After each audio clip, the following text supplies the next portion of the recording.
Pitt goes into Tennessee to take the Volunteers on, and this is one of those games that I've been waiting for because the Panthers and the ACC need a big out-of-conference victory.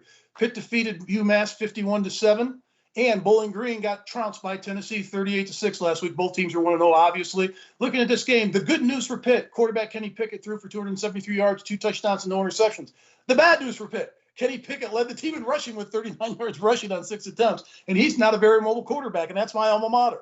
But looking at this Pitt defense under Pat Narduzzi, they're still aggressive. They still get after the quarterback. They had 5 sacks against UMass last week. And if you look at what they did on defense, their run defense has always been very good. They held UMass to 42 yards rushing in that game.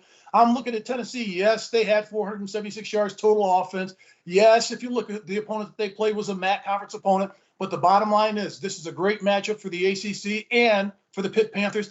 I'm taking the Panthers in this game, Coach. And you know what?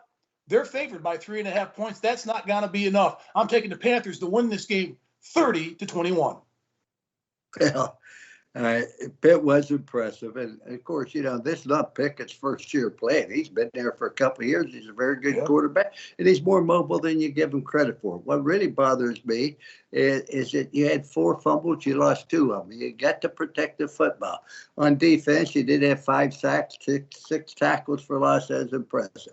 Tennessee did win the football game against Bowling Green, but Bowling Green happened to be the 129th ranked team in the country out of a total of 130. They have been struggling the last couple of years.